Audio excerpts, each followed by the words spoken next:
What if the person everyone underestimated suddenly became the one holding all the power? Emily Carter was just another waitress, overlooked, undervalued, and routinely dismissed. Yet, life has a curious way of flipping the script when we least expect it. One ordinary night, a single act of kindness toward a seemingly ordinary man transformed everything. But the question lingering beneath it all, would it be enough? Inside Grillhaven, the typical Saturday night chaos reigned. The air was heavy with the aroma of grilled burgers and salty fries, underscored by the sharp bite of cleaning solution lingering on freshly mopped floors. The constant buzz of chatter blended seamlessly with the clattering dishes and sizzling griddles, creating a symphony of relentless busyness. Emily wiped her sweaty brow with the back of her hand, readjusting the strap of her white apron, exhaustion weighing heavily on her bones, each step more draining than the last. But she kept moving, knowing any hesitation would mean slipping behind, losing the fragile balance that kept everything flowing. As Emily navigated the crowded aisles, she glimpsed Tracy and Kyle lounging near the register, their casual indifference stark against the frantic backdrop. Tracy idly twisted a strand of her blonde hair, her eyes lighting up only when a man with an expensive suit and flashy gold watch approached. "I'll handle this one," Tracy said, her voice dripping with practiced enthusiasm. Kyle chuckled knowingly, a bitter sound Emily had grown to resent. She swallowed the sting, burying her frustration deep inside. She had learned quickly that speaking up only invited trouble, and trouble was something she couldn't afford.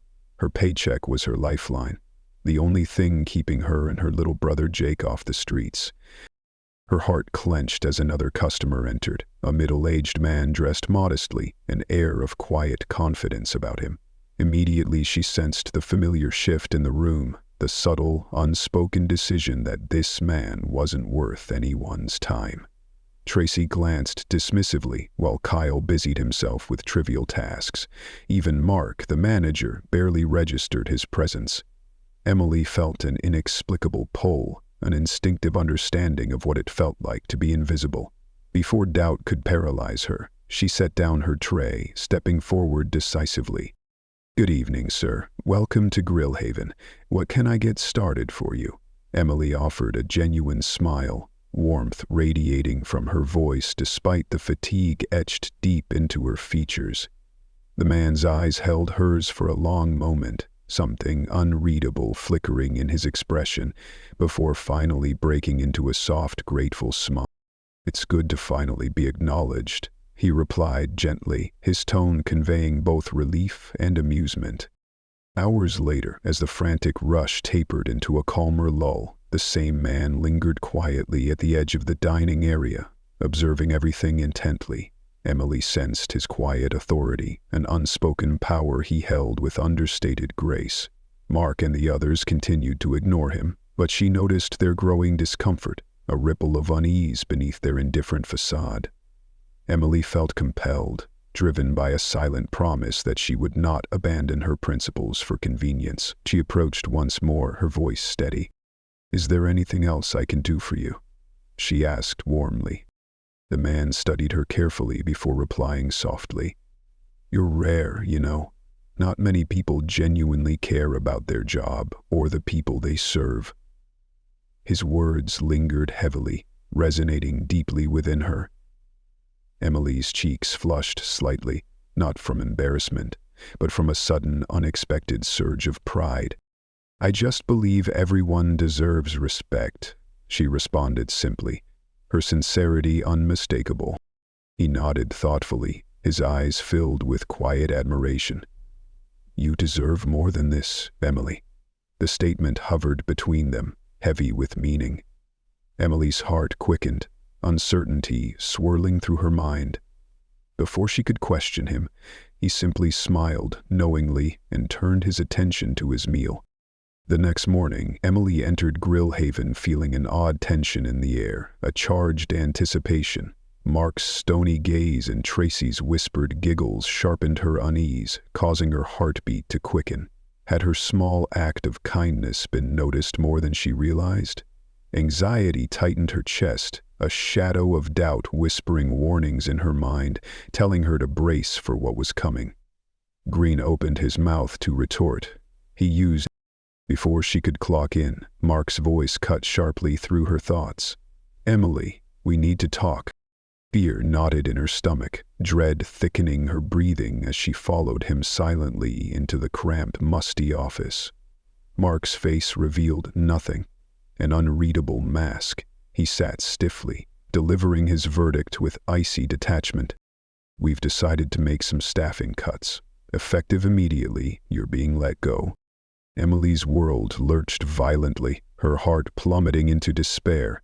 Panic surged, yet her voice barely trembled when she whispered, "Why? We're always short-staffed. This doesn't make sense." Mark raised a dismissive hand, silencing her protests coldly. "It's nothing personal, Emily," he lied smoothly, a chilling indifference in his eyes. Emily's vision blurred as tears burned fiercely behind her eyes, the unfairness of it crushing her. Despair warred with anger, her mind screaming injustice, yet beneath it all simmered a faint ember of defiance. She had done nothing wrong, and she would not allow this moment to define her. Somehow, someway, she would rise above this. Little did Mark or anyone else realize, the very man they overlooked would soon alter everything, and Emily's kindness, once perceived as weakness, would become her greatest strength. Emily's fists clenched tightly beneath the desk, knuckles turning white as she fought to keep her composure steady. Her voice trembled only slightly, though beneath the surface she felt like a storm was raging. "If this truly isn't personal, then why am I the one being let go?" Mark tilted his head slightly, his expression falsely sympathetic. "Emily, your attitude hasn't exactly aligned with the company's values. You know how it is." Emily's breath hitched in her chest, anger mingling with humiliation. There it was, the barely concealed truth. Her attitude was code for refusing to follow their toxic, unspoken rules. Every instinct urged her to demand justice, to argue her case fiercely, but she knew deep down it was pointless. The verdict had already been cast. This meeting was merely a formality, a humiliating ritual she was forced to endure. With dignity, she rose, looking directly into Mark's uncaring eyes. "Fine." He didn't respond, merely gesturing dismissively towards the door. Stepping out into the dining area, Emily felt an eerie stillness engulf the restaurant, as if time itself paused to observe her exit. Tracy stood by the counter, arms crossed, a smirk tugging the corner of her lips, clearly savoring the moment. Beside her, Kyle busied himself unnecessarily with napkins, his hidden smile screaming satisfaction. Emily felt the sting of their gaze, a mixture of contempt and triumph. She lifted her chin, refusing to give them the satisfaction of a reaction. The crisp morning air hit her face sharply, snapping her back into painful reality as she stepped outside. Emily drew a shaky breath, clutching her purse tightly, her mind swirling with disbelief and dread. The weight of her injustice felt suffocating. She pulled out her phone, hesitating before dialing her brother Jake's number. How could she burden him now? Yet hearing his voice felt necessary, grounding her amidst the chaos. "Hey Em, what's going on?" Jake's upbeat tone nearly broke her composure completely. "Nothing," she lied, forcing brightness into her voice. "Just wanted to check in." He chuckled softly, oblivious to her turmoil. "You're sweet, sis. I'm just heading to class. Everything all right?" Emily swallowed painfully, her eyes fixed on the neon Grillhaven sign glowing mockingly behind her. "Yeah," she murmured softly, the lie heavier with each syllable. "Everything's fine." Later, in the quiet of her cramped apartment, Emily stared numbly at the unopened envelope containing her final paycheck. The small room felt suffocatingly still, shadows from the dim desk lamps stretching ominously across the peeling walls.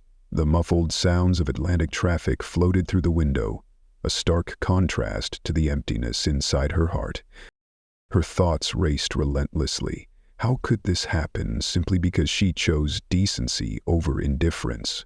Rent loomed dauntingly, and Jake's tuition payment pressed heavily on her mind.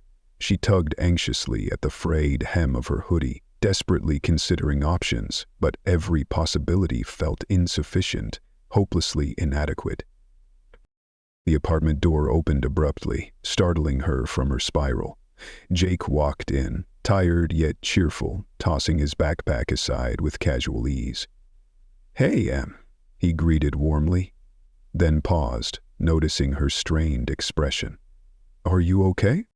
She forced a smile, fragile but determined. "Just a tough shift. I'll be fine after some rest." He hesitated, clearly sensing her tension but choosing to respect her distance. "All right, just don't forget to eat something later." When Jake's door closed softly behind him, Emily let her mask slip, sinking into the couch, overwhelmed by her hidden pain. Her heart felt bruised, the weight of secrecy suffocating. Suddenly her phone buzzed, displaying an unfamiliar number. She nearly ignored it, but a strange intuition compelled her to answer. "Hello? Good evening, Emily Carter. This is Jonathan Wells," a deep, steady voice replied. Her heart skipped a beat, confusion mixing with tentative hope. "Jonathan Wells?" "Yes, from Grillhaven," he clarified patiently. She straightened, gripping the phone tighter. "Oh, yes, I remember." She stammered nervously. "I presume you're no longer employed there." Jonathan's voice held a knowing edge. Emily swallowed hard. "No." Jonathan's silence lingered heavily, prompting her to speak further. She finally shared the painful details: Mark's prejudice, Tracy and Kyle's cruel amusement, and the devastating dismissal. Jonathan paused thoughtfully. "Can we meet tomorrow morning?" he asked suddenly. "Meet?" Emily repeated cautiously. "I have a proposal," he explained calmly, deliberately vague. "I'll send the details shortly." The call ended abruptly, leaving Emily's pulse racing, mind spinning. What proposal could Jonathan possibly have? For the first time in days, hope flickered faintly within her. She translated with him only the pressure on her neck, lifting it to keep the call. Morning sunlight filtered warmly through downtown Atlanta as Emily approached the quaint cafe. Its charm felt oddly intimidating today, the inviting aromas of coffee and pastries tainted by her swirling anxiety. She gripped her purse strap nervously, uncertainty pulsing through her veins. This meeting could change everything, or nothing at all. Taking a deep breath, she stepped forward, daring to believe that perhaps, just perhaps, her kindness had finally found its reward. Emily stood outside the cafe door, her heart thrumming nervously as she struggled to steady her breathing. The call from Jonathan Wells echoed in her mind, a confusing blend of anticipation and uncertainty. Why would someone like Jonathan, a man of clear power and undeniable influence, want to meet with her? What could he possibly want? Taking a deep breath, Emily stepped inside, a soft bell chiming her entry. Immediately, a comforting wave of coffee and freshly baked pastries embraced her senses, yet did little to ease her anxiety. The cafe was calm and serene, its gentle jazz music and whispered conversations creating an intimate atmosphere. At a corner table near the window, Jonathan sat, looking out at the bustling city street, exuding a calm strength she could only envy. Today, in his charcoal suit, minus the tie, he appeared less imposing but no less authoritative, completely at ease amidst the morning rush. Their eyes met, and Jonathan gestured smoothly towards the chair opposite him. Emily hesitated briefly, the magnitude of the moment pressing heavily on her chest, before she finally gathered herself and approached. "Emily," Jonathan greeted warmly, his voice rich and reassuring. "Mr. Wells," she responded softly, sliding into the chair and carefully folding her hands in her lap. "Please," he offered kindly, a gentle smile curving his lips. "Call me Jonathan." She nodded awkwardly, unsure how to navigate this unfamiliar situation. Jonathan leaned back slightly, his expression thoughtful. "Do you have any idea why I asked to meet with you?" "No," Emily admitted quietly, her uncertainty written clearly across her face. He gave a small, understanding nod. "Allow me to explain. You see, I'm not just another customer from Grillhaven. I founded the entire restaurant chain." Shock rippled through her, stealing her breath momentarily. Her hands trembled slightly beneath the table as realization sank in. The man she'd served, unnoticed and undervalued by her colleagues, was the very person holding the ultimate authority over their jobs. Jonathan observed her closely, his eyes gentle yet piercing. "I frequently visit my restaurants unannounced. It's important to me to witness how they function without pretense or performance, exactly how my customers experience them. And what I saw in your location was eye-opening." Emily's throat tightened, dread mingling with curiosity. Jonathan's voice grew serious. "I saw favoritism, neglect, a complete disregard for fairness. Yet, amid all that, I saw something rare. I saw integrity. I saw you." Her heart pounded in her chest. "I was just doing what anyone should have done," she murmured modestly. Jonathan smiled knowingly. "Exactly, and sadly, very few people genuinely act that way." He reached into his pocket, sliding a sleek business card across the table. "I want you to return to Grillhaven, but not as a waitress, as a manager." Her breath caught sharply, disbelief flooding her veins. "A manager? But why me? I have no experience. I've never managed anything." Jonathan's expression softened. "Emily, leadership isn't about titles or experience. It's about character. You displayed genuine compassion and fairness when others chose convenience. That's the person I need." Doubt surged, fear gripping her at the thought of facing Mark, Tracy, and Kyle as their superior. Could she handle their resentment? The thought terrified her, but beneath the fear flickered something more potent. Hope. Jonathan noticed her hesitation, nodding slowly in understanding. "Take your time deciding. Remember, real leadership is about responsibility, not authority. It won't be easy, but it could change everything." Emily held the card tightly, the embossed letters grounding her as Jonathan stood. "Consider it carefully. When you're ready to lead, I'll be waiting." He left, and Emily sat alone, the weight of possibility pressing down heavily on her shoulders. 2 days later, Emily stood before Grillhaven, her reflection in the glass doors unrecognizable in the crisp navy blue uniform bearing the title manager. A blend of determination and lingering anxiety filled her heart as she pushed open the door. Instantly, the bustling restaurant quieted. Conversations ceased, movements slowed, eyes widened. Tracy paused mid-motion, disbelief clearly written across her face. Kyle, stunned, nearly dropped his basket of fries. Mark emerged from the kitchen, his expression darkening with rage as he took in her confident stance. "What the hell is this?" Mark's voice thundered, cutting sharply through the silence. Emily steadied herself, courage rising from a place deep within her. "I'm your new manager," she stated calmly, holding his gaze unwaveringly. Mark's fury erupted, his face contorted with indignation. "No way in hell. Where's Wells? I demand to speak with him." As if summoned, Jonathan stepped gracefully into the restaurant, calm authority radiating from him effortlessly. He approached quietly, observing the scene with calculated patience. Emily felt a surge of reassurance at Jonathan's presence, understanding clearly what this moment meant.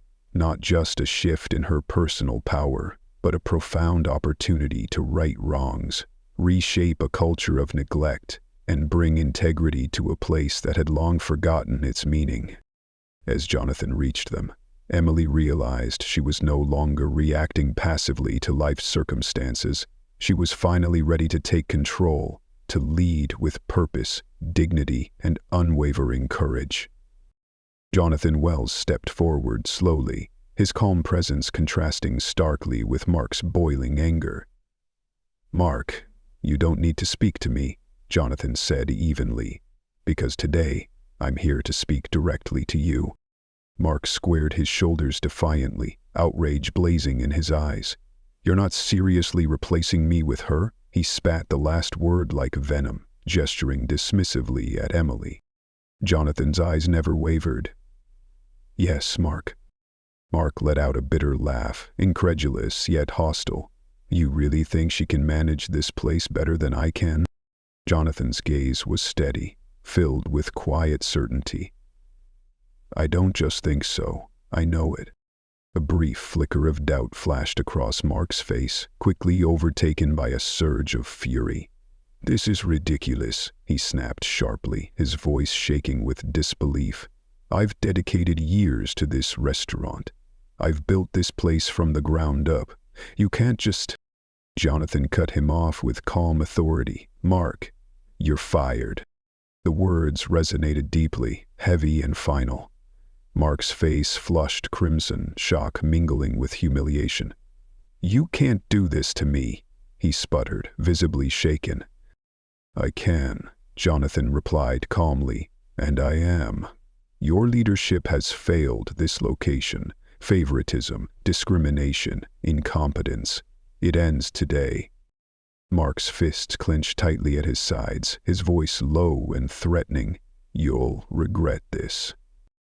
Jonathan's expression remained impassive, but Emily felt a chill run through her as Mark turned toward her, eyes blazing with contempt. "You think you've won?" he snarled bitterly. "You think you're somehow better than me?" Emily straightened, meeting his hatred directly, her heart pounding but resolve unwavering. "No, but this place deserves better than what you've given it." For a tense moment, Mark looked ready to lash out physically, anger radiating from him in waves. Then, with a scornful scoff, he spun on his heel and stormed out, the glass door slamming violently behind him, the echo of his departure resonating heavily. Silence lingered oppressively in the wake of Mark's dramatic exit. The employees stood frozen, uncertain, stunned. Kyle and Tracy exchanged uneasy glances, realizing their protective shield had vanished. Emily took a deep breath, gathering her courage, and faced the room. "I understand this is unexpected, and some of you might not agree with it," she began firmly, ensuring her voice was clear and strong. "But I didn't accept this role to continue a culture of favoritism or resentment. This is about creating fairness and respect for everyone." Jonathan nodded approvingly, stepping forward to address the staff. "If you're willing to work honestly and respectfully, you have nothing to fear. However, if these changes don't align with your values, you're welcome to leave." No one moved. Jonathan turned briefly toward Emily, his voice softer. "Your office is ready." Emily nodded, the responsibility settling over her heavily as she walked toward the manager's office. Entering the familiar yet suddenly daunting space, she sat in Mark's former chair, feeling the gravity of her new role intensely. There was no going back. The morning sun streamed softly through the blinds, casting stripes across the cluttered desk as Emily surveyed the pile of schedules and reports. Outside, Grillhaven buzzed with activity, but she knew beneath the surface a storm was brewing. Today wasn't just another day. It was her first true test as a leader. Stepping out into the bustling dining area, Emily felt conversations falter as all eyes turned toward her. Kyle stood with his arms crossed defiantly near the soda machine, Tracy lingering nearby, smirking openly. "Well, let's see how long this lasts," Kyle muttered mockingly. Emily ignored the taunts, choosing instead to address the larger group with steady authority. "Starting now, respect is non-negotiable," she declared. "Every customer matters equally, no exceptions." Murmurs rippled through the staff, reactions mixed with apprehension and relief. "Also," she continued firmly, "shift assignments and tips will now be distributed fairly. Favoritism ends here." As the shift wore on, Kyle and Tracy began their subtle rebellion, deliberately slowing down service and sabotaging orders. Emily watched frustration build among customers, her anxiety spiking. Her heart tightened, but she refused to falter. She approached Kyle calmly, addressing his intentional slowness directly. "Customers shouldn't wait unnecessarily, Kyle. Move faster." He met her gaze defiantly, his actions slow and deliberate. "Just being careful," he said sarcastically, clearly testing her limits. At the grill, Tracy was purposefully botching simple orders. Emily felt her nerves tighten, but she stood firm. "You're better than this, Tracy," she stated clearly, her voice unshaken. Tracy sneered openly. "Let's see how you handle the chaos you created." Emily knew they were testing her, waiting for cracks to appear, but rather than surrender to their manipulation, she shifted focus, praising hard-working employees, helping overwhelmed newcomers, and maintaining composure amid growing chaos. Evening brought intensified challenges. Lines stretched, customers grew impatient, and Kyle and Tracy's sabotage escalated. Emily stood resolute, observing carefully, feeling tension coil tightly within her. Then, the doors swung open and Jonathan stepped in, silently assessing the unraveling scene. Emily's pulse quickened. This was her moment. She squared her shoulders, gathering every ounce of strength within her. It was time to show that she wasn't merely reacting to the chaos. She was ready to lead decisively, with compassion, integrity, and unwavering determination. Emily moved back to the counter with laser-sharp focus. If Kyle and Tracy wanted to see her crumble under pressure, they were in for a disappointment. She grabbed a spare apron from the hook, tied it quickly around her waist, and jumped behind the drink station. Her hands flew from one task to the next, filling cups, confirming orders, calling names. Her movements fluid and confident. Within moments, the backlog vanished. At the grill, she took over assembly, insisting Tracy focus solely on cooking. Tracy scoffed but stepped aside. Emily wrapped burgers with precision, double-checking every detail. The mood began to shift. Frustrated customers returned to smiling. Nods of appreciation replaced complaint. Near the door, Jonathan watched in silence, arms crossed, expression unreadable. A woman leaned over to her husband. "That girl knows what she's doing," she whispered. Another customer nodded. "She should have been in charge from the start." Jonathan lingered only a moment longer before turning and slipping out. He didn't need to say a word. Emily had already spoken volumes through her actions. Later that night, after the restaurant had closed, Emily called Kyle and Tracy into the office. Kyle leaned in the doorway, guarded and quiet. Tracy slumped into a chair, visibly annoyed. Emily stood, composed but firm. "I gave you both time to adjust, chances to rise to the occasion. But tonight confirmed what I feared. You're not interested in being part of a team." Kyle remained silent. Tracy rolled her eyes. "Spare me." Emily folded her arms. "This is your final warning. Either start doing your jobs, or I'll replace you." Tracy jumped up. "You can't be serious." "I can," Emily said, voice unwavering, "and I am." Tracy hesitated, her expression twisted with resentment, then stormed out, shoving past Kyle. He stayed, his eyes flickering with something harder to read. Conflict. "You don't have to follow her." Emily said softly. He exhaled, rubbing the back of his neck. I don't know. Figure it out soon, she said. Alone again, Emily leaned on the desk, exhausted but grounded. This was no longer about just surviving. It was about changing the place for the better. Days later, during the weekend rush, Grillhaven pulsed with energy.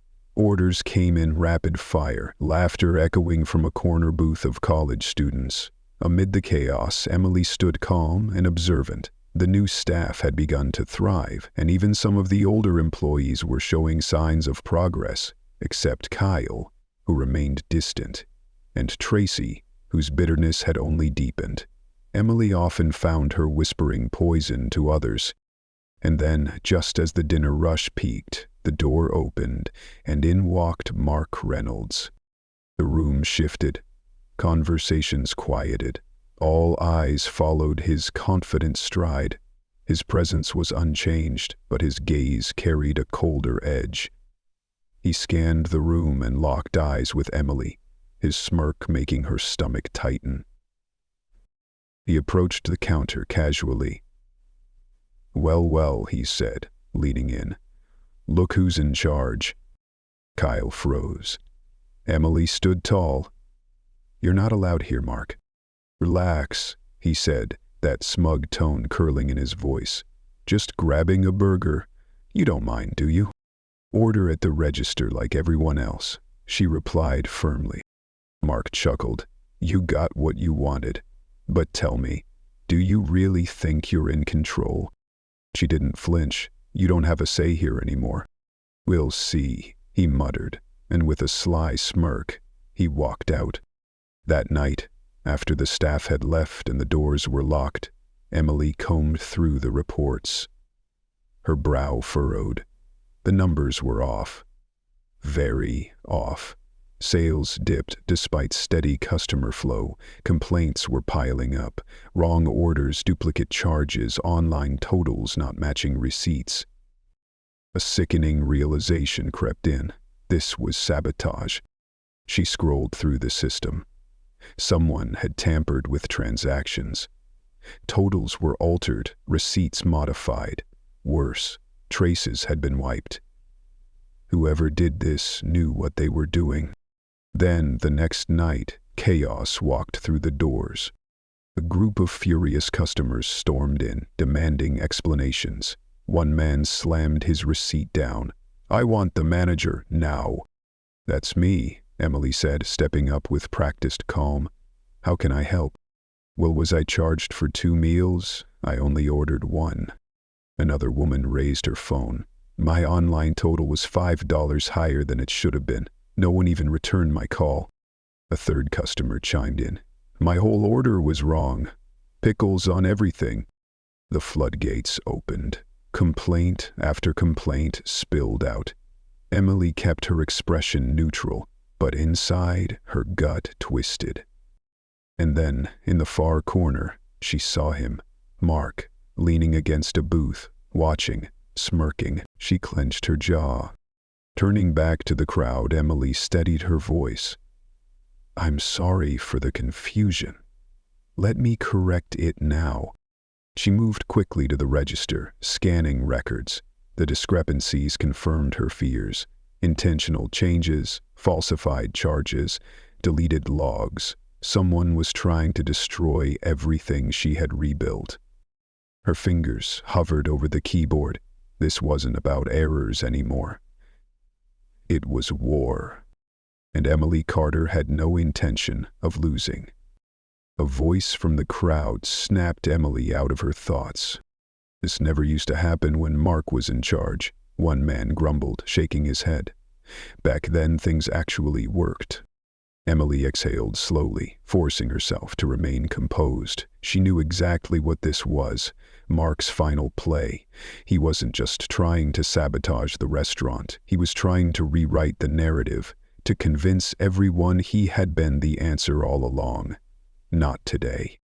She turned to the crowd, her tone calm but firm. I understand you're frustrated, and I take full responsibility for fixing this. I'll issue full refunds and personally ensure your orders are corrected." The tension in the room remained, but something shifted. The outrage didn't escalate. Instead, it simmered quietly, watching, waiting. Then Tracy appeared, stepping out from behind the counter with folded arms and a smirk on her face. "Looks like someone's having a rough night." Emily turned, her patience stretched thin. "You wouldn't know anything about this, would you?" Tracy tilted her head, pretending innocence. "About what? Customer complaints? That's your problem now." Emily stepped closer, her voice low. "You think you can do this without consequences?" Tracy smirked again. "I think I'm just helping things go back to how they should be." At the edge of her vision, Emily caught Kyle standing nearby, his expression tight. He wasn't gloating like Tracy. He looked guilty, ashamed. He knew something. Before Emily could say more, the front doors opened again, and Jonathan Wells walked in. The room fell into silence. He didn't speak. Didn't need to. His presence commanded attention. He surveyed the scene. The angry customers, the stack of receipts, Emily standing alone, and Mark, who wore a carefully crafted expression of concern. Mark stepped forward, shaking his head with feigned disappointment. "Jonathan," he said smoothly, "it's a shame to see the place like this." Jonathan didn't respond immediately. Instead, his eyes rested on Emily. He was evaluating her, silently measuring her strength. And Emily knew this was more than a bad night. It was a defining moment. If she failed here, she wouldn't just lose her job. She'd lose the fight. Hours later, Grillhaven was quiet. Emily sat alone in the office, the screen in front of her casting a soft blue light. She had spent the night tracing every suspicious charge, every alteration in the system, and slowly the pieces began to fit. Jonathan was watching, waiting to see if she could lead. And she wouldn't. Let him down. She pulled up the user logins. The timestamps told a clear story. Most of the manipulations had occurred at the end of night shifts, and all of them traced back to a single account. Her stomach dropped. She sat back, stunned. Kyle had been hesitant, distant, but she had given him the benefit of the doubt. Now, she saw the truth. She picked up her phone. "Kyle," she said when he answered, "I need you to come back to the store. Now." There was a pause. "Why?" "We need to talk." He arrived 15 minutes later, looking exhausted and wary. Emily didn't waste time. She turned the screen toward him. "Do you want to explain this?" Kyle's eyes flicked to the screen. His jaw tightened. "I don't know what that is." "Don't lie to me," Emily said, arms crossed. "The logins are traced to your account, your device." Kyle hesitated, then looked away. "I didn't have a choice," he said finally, voice low. Emily's chest tightened. "What do you mean?" "Racy," he muttered. "She said it would teach you a lesson, that if things went bad, it would all go back to the way it was." Emily's eyes narrowed. "So, you helped her?" Kyle shook his head. "Not really. She gave me the login, told me what to change, but she wasn't the one behind it." "Multiple times." "Then who?" "Mark," Kyle whispered. "He's the one pulling the strings. He's been paying off some of the older staff to mess up orders, just enough to make you look like a failure." Emily felt the blood drain from her face. This was bigger than she thought. This wasn't just sabotage. This was war. Morning came with a strange stillness. Inside Grillhaven, the air was thick with tension. Employees moved slower than usual, exchanging uncertain glances. Emily stood near the center, calm but resolute. "Everyone, gather up," she called. They hesitated but obeyed, forming a semicircle. Kyle stood near the back. Tracy, defiant, folded her arms. Emily inhaled deeply. There have been serious issues here, and last night I found out why. Murmurs spread. She turned to the TV screen mounted on the wall, now displaying a spreadsheet of financial logs. It was a clear, undeniable pattern: altered orders, manipulated totals, and the account responsible. I'm initiating a full audit, Emily announced. Every suspicious charge, every lie. It's all here. Tracy scoffed. This is pathetic. Just trying to make yourself look like a hero. No, Emily said, her voice unwavering. I'm doing this because the customers trusted us, and we betrayed that. Our employees deserved better, and they were manipulated. If you think that's worth defending, go ahead. She clicked to the next screen, where Kyle's login appeared repeatedly next to altered transactions. She didn't need to turn around. The evidence spoke for itself. This wasn't just about a paycheck anymore. It was about integrity. And Emily Carter was done letting others define what Grillhaven stood for. The weight of the moment was undeniable. Kyle's breath caught audibly. He shifted his stance, eyes darting from Tracy to Emily. Then, voice barely above a whisper, he said it. It was me. A collective gasp rippled through the room. Kyle stepped forward, shoulders squared, remorse etched into every line of his face. I changed the orders. I overcharged customers. But I didn't do it alone. Tracy told me to. Tracy's head snapped toward him. Her fury was instantaneous. You little... Stop, Emily interrupted, raising a hand. Her tone was firm, composed. She turned to the group. Anyone else involved? This is your moment. You can own up to what you did and take responsibility, or you can walk out that door. Right now. For a long moment, the room was still. Then, one by one, a few of the older employees stepped forward, eyes downcast. Shame radiated from them as they admitted to small acts, tampering with tickets, delaying service, all under Tracy's direction. Tracy's fists clenched. You're all pathetic, she hissed. Emily remained calm. Then I guess you've made your choice. Before anything else could be said, the doors opened. Jonathan Wells entered. His presence instantly quieted the room. Eyes snapped forward, backs straightened. The entire staff turned toward him with a reverence they couldn't quite explain. He scanned the faces. Tension, regret, betrayal. And then his gaze settled on Emily. His silence was heavy with meaning. Then another shadow stepped through the doorway. Mark Reynolds. He strode in slowly, wearing a smug smile that didn't quite reach his eyes. Well, he drawled, this is quite the show. Jonathan ignored him at first, focusing on Emily. How do you want this handled? Emily didn't hesitate. This place deserves better than people like Mark and Tracy. Mark chuckled darkly. You think you can push me out? You already did that yourself, she replied coolly. Jonathan turned to Mark. You made a mistake, a serious one, and I don't tolerate sabotage. Tracy, pack your things, you're done. Tracy's face turned red. You can't. I can, Jonathan said calmly, and I just did. Fuming, Tracy stormed to the back. Then Jonathan looked back at Mark. And you? We need to talk. The tension moved into the office.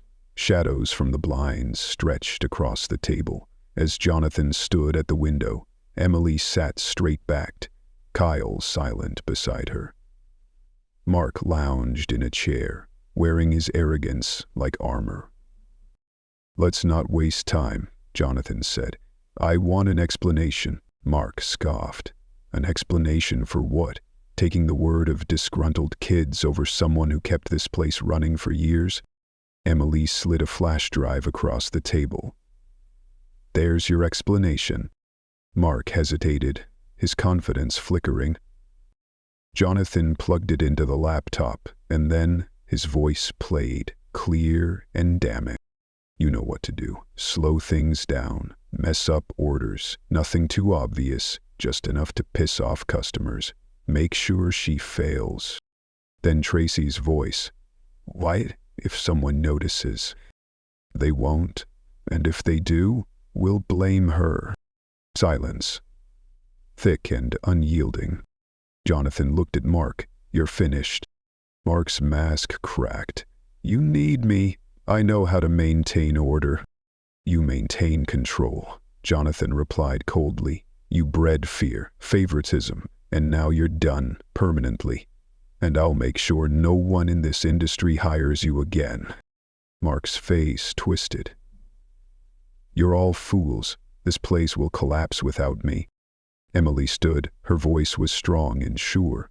No, Mark. It's going to thrive.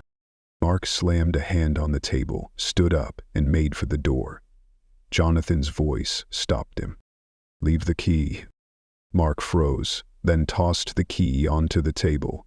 It landed near Emily's hand. Then he was gone. Jonathan turned to Tracy. You're fired, you and everyone who followed him.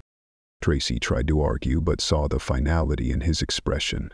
She left without another word. Jonathan turned to Kyle. You played a part, but you came forward. That counts for something. You get one chance. Don't waste it. Kyle nodded, eyes lowered. I won't. Then Jonathan looked at Emily. You handled this well. She lifted her chin. I did what needed to be done. A small smile touched his lips. Yes, you did. This place is yours now. Emily looked down at the key. It felt heavier than before, but in the best way. Outside, the sun had just started to rise as Emily unlocked the doors of Grillhaven. It had been a week since the upheaval, but already everything felt different. Barb Zephon smiled as Emily led her through a walkway. No more whispers, no more fear. His purpose. Kyle clocked in with a nod, rolled up his sleeves, and immediately helped train a new hire. Emily watched him quietly, and then turned to greet her team. The restaurant didn't just belong to her now. It belonged to all of them. And for the first time it felt like a place where everyone had a chance to rise. The changes at Grillhaven weren't just superficial. They were cultural, systemic. The older employees, once resistant, had come to understand that Emily wasn't there to micromanage or control. She was there to protect something they hadn't realized was missing: fairness. Over time, that fairness gave rise to pride. It became something they valued and upheld, not just endured. And the customers? They noticed.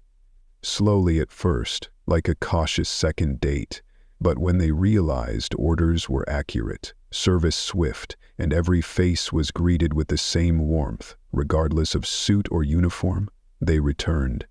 Again and again. The toxic air of favoritism had been replaced by an atmosphere of dignity. One afternoon, Emily's phone rang. It was Jonathan. "Meet me at the cafe," he said. She didn't need clarification. The moment she walked into the cafe, memories rushed back. Their first conversation, the tension, the unspoken test. Jonathan sat at the same table, black coffee in hand, steam rising lazily. When he looked up, his nod carried something heavier than approval. Respect. She sat, waiting. "Do you regret it?" he asked. "Not even a little," she answered. Jonathan nodded, his eyes glinting slightly. Then he reached into his jacket and slid an envelope across the table. Curious, she opened it. Inside was a check, generous enough to steal her breath. "What is this?" "A reward," he said simply, "for the way you handled everything." She hesitated. "I didn't do it for money." "I know," he replied. "That's why you deserve it." Their eyes met, and something passed between them. something rooted in shared values. You proved something, Emily, Jonathan continued, that broken systems don't have to stay broken, not if someone is willing to fight for better. His voice softened. People like Mark thrive because no one stands up. But you did, and you won. Emily swallowed hard. The truth of his words sank into her bones. Jonathan rose, adjusting his suit. Keep doing what you're doing. If you ever need anything, you know where to find me. Emily watched him leave, then looked down at the check again. It wasn't validation in numbers. It was proof that what she had built mattered. That night, as she locked up Grill Haven, she stepped back and looked up at the sign. This building had been her battleground. Now it was her legacy. She smiled and walked away, already thinking about what more she could do.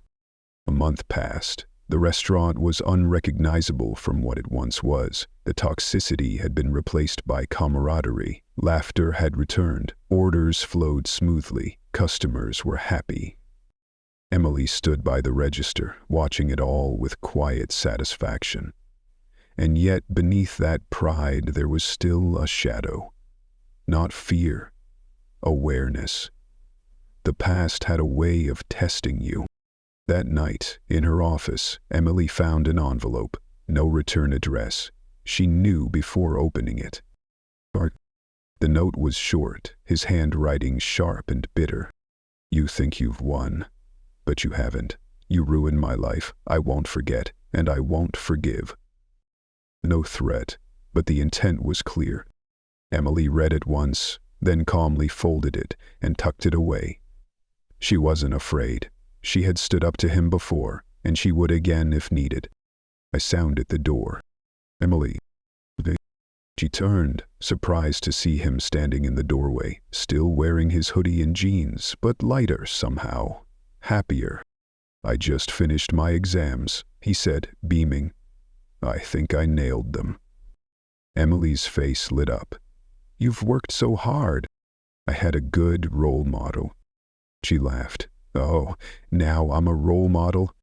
Are you kidding? Look at this place. A month ago it was falling apart. Now it's thriving. You didn't just save it, you transformed it. She glanced out into the restaurant. Quiet now. Jake was right. She had thought this fight was just about holding on to her job. But it had grown into something more. Something real. Jake nudged her. So, what's next? Emily walked to the front door and stepped out into the cool night air. The city stretched before her, alive and endless. A month ago she had stood here wondering if she'd make it. Now she was wondering how far she could go. The next morning, sunlight bathed the restaurant in gold. Employees filtered in with confidence. The energy was different now, peaceful, purposeful. Emily stood at the counter sipping coffee when the door opened. Jonathan. His presence no longer brought nerves. He was part of this now. He nodded to the staff, then motioned for her to sit at the same booth near the window. You did it, he said. She smiled. Thank you. No, he said seriously. You changed the entire culture. Most managers don't do that. Leaders do. She blinked. His praise hit different. It felt earned. So let me ask, Jonathan leaned in, have you ever thought about managing more than one location? Her breath caught. I want you to oversee multiple Grill Haven locations, not just this one. You've proved you can fix what's broken. Now let's see if you can build. Emily's thoughts raced. He saw it, the potential, the same thing she was only beginning to believe in herself. That's a lot, she said. It is, he replied, but I think you're ready. She thought of the struggles, the sleepless nights, the quiet triumphs, the team that now looked to her with trust. She smiled. When do I start? That night at home, Jake was on the couch with his laptop. How was work? He asked. Pretty good, she teased. Just pretty good. She finally caved. Jonathan offered me a promotion, regional manager. Jake jumped to his feet. Wait, what? That's huge. You're boss now. Emily grinned. Something like that. He hugged her tight. I knew you could do it. The next morning, sunlight painted the world in gold. Emily stepped outside, took a breath, and smiled. The journey had been long, brutal at times. But now, she wasn't just surviving. She was leading. In the road ahead, she was ready. Because in the end, power doesn't come from a title. It comes from having the courage to stand up, speak out, and fight for what's right. She started as a waitress, overlooked, underestimated. Now she was a force of change. This wasn't a story about revenge. It was a story about redemption, about rising and rewriting the rules. Because sometimes the quietest fighters leave the loudest legacies.